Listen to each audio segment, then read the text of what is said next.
Donkey Kong Bonanza is yet another masterpiece from the 3D Mario team, but there's a term that often gets thrown around when they release their next game that doesn't apply in this instance. Quote, Donkey Kong Bonanza is the next step in 3D platformers, and I'm afraid that just doesn't work for Bonanza, because this isn't a stepping stone for 3D like Mario 64, Mario Galaxy, and Mario Odyssey were.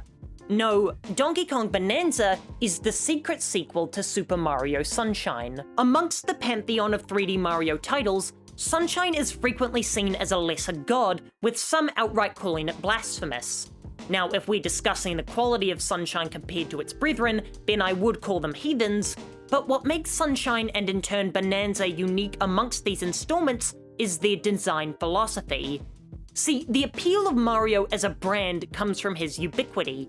He's a kart racer, a party maker, an athlete of various sorts. But at his core, he's a platformer. But even within that platforming, his variety is what makes him stand out. Mario games are the king of the industry because of how they introduce what could easily be a core mechanic, barely push the idea to its limits, and then quickly moves on to the next revolutionary idea, leaving you utterly flabbergasted at the sheer variety and quality of content on display.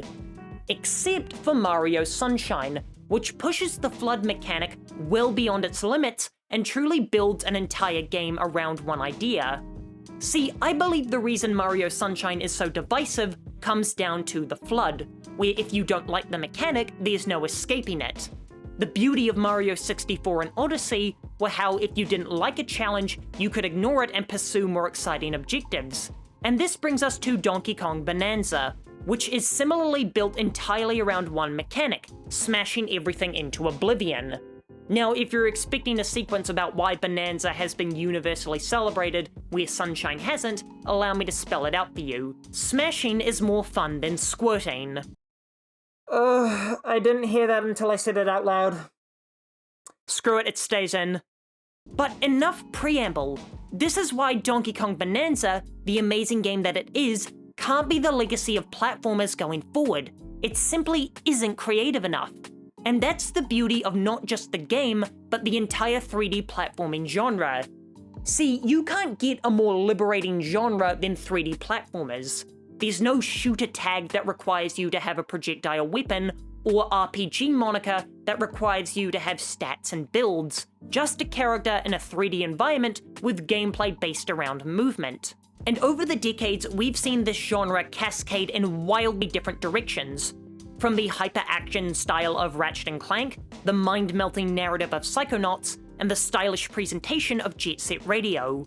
All of these games couldn't be more different from each other, yet they all exist in the same genre. They're all built around entirely different mechanics, each one of them refined to a sheen.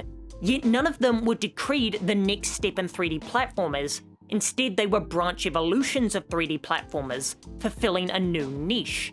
In fact, there's only one game I can think of that came for Mario's crown and actually managed to steal a jewel. Last year's Game of the Year winner, Astrobot. Now, there is the question of how much of Astrobot's success is tied to the ever-growing thirst for a new variety-focused 3D platformer that Mario usually quenches, but Astrobot was the first game in a while to emulate Mario's confidence of introducing a stellar new mechanic, then tossing it to the wayside in favor of something shinier.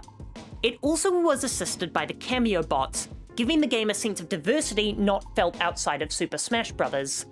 But all of that is to paint a picture of what Donkey Kong Bonanza is not, the next step in 3D platformers. Because their appeal comes from their malleability, how two teams from the same publisher can try to make one, and the result is Crash Bandicoot and Spyro the Dragon, two games that each have a distinct playstyle and artistic themes which separates them. But does any of this affect Donkey Kong Bonanza's quality whatsoever?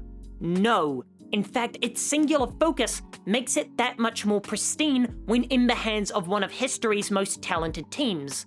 In fact, I'd say it inches out above Galaxy 1 for me into 4th, behind Odyssey, 64, and Galaxy 2. That emphasis on destruction is actually one of the most pure essences of the liberation 3D platformers allow for. When the only rules are 3D environment and movement-based gameplay, the only thing that could offer more freedom is to be able to rip that world down around you, letting the player literally shape their own world and experiences through the art of destruction, making Bonanza yet another masterpiece from the Mario team, but it's a different kind of masterpiece, one that shouldn't be built off because to do so would be derivative, and the Mario team thrives off of their boundless creativity, so my guess is that this is the last we'll see of 3D Donkey Kong for a while. As we settle in for the nearly decade-long wait it will take us to get the next 3D Mario title. For more video essays about Nintendo's legacy, here's one about Mario Kart World, and I'll be back in 2 days.